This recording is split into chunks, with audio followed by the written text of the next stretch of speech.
هغه افغان سرتېری چې له طالبانو سره په جګړه کې معیوب شوی د ناچارۍ له امله د سړک پر غاړه خیرات ټولوي.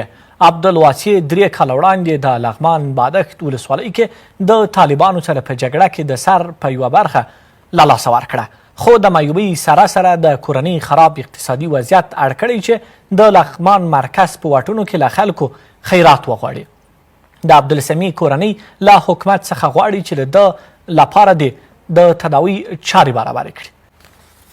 15 کلن عبدالواسع د لغمان د الیشنګ ولسوالۍ اوسیدونکی دی. 3 کاله وړاندې د دې ولایت بادبخت ولسوالۍ کې د طالبانو پر وړاندې په جګړه کې د سر یوه برخه پر مرمۍ لګېدلې او معیوب شوی دی. عبدالواسع له دې وړاندې 3 کاله د ملي اردو سرتېری هم پاتې شوی دی. ورځ به ماسپښین و بس چیم شوه، بس طالبان راغلل، بس ناره تکبیر الله اکبر ای د کافر ته مونږ تسلیم شئ. بس جنګ مو سره شروع کړه، د پیکا ته ولاړم، بس دې کې ما سر جګ کړ، سر مې جګ کړ، بس نور په ځان پوه شوی نه وم لګېدلم. عبدالواسع د معیوبۍ سربیره ناچارۍ اړ کړی تر څو د لغمان په مرکزي واټ کې د خیرات راټولولو په موخه خپل څادر غوړولی دی. کورنۍ وایي عبدالواسع نشهیي توکو څکلو ته هم مخه کړې ده چې کورنۍ له سختو حالاتو سره مخ کړې ده. دوی له حکومت څخه د مرستې ترڅنګ د عبدالواسع د تداوی غوښتنه هم کوي. ماشومان ما ته رالغړ دي، دویم په بازارو کې یو چیرې بل چیرې پروت دي، چیرې خیرات غواړي، چیرې یو شی کوي.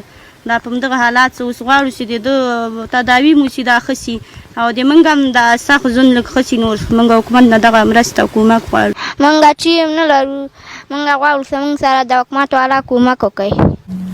تاسو له برکته ده چې په واشنګټن باندې حمله نه ده سوې، په نیویارک باندې بمونه نه دي چاودېدلي. وخت دې راغلی چې دوی ته بیا قوت ورښکاره کوي او زه یقین لرم چې دا قوت تاسې ښکاره کوئ. زه ورته وایم نامدی جینه دلته ګورئ، دا ټول زمریان دي، دا ټول آماده دي چې زمري غوندې دوه چیم کی. بعد لدی به سر و او سنگر بینیسو لاف نزنن. روزی که معرفی میشدن گفت سر میزنیم سنگر میگیریم. وزیرای ما خوشبختانه که فقط لاف یاد دارن، ولی شما ببینید که هر روز سربازای ما شما کشته میشن. نیواله که اما بهترین ملګری خرکار سو نه رښتیا درته او ما ام آسونه ډېر خوښېدل، ام لرې له مخې نه م خره مې خوښېدل،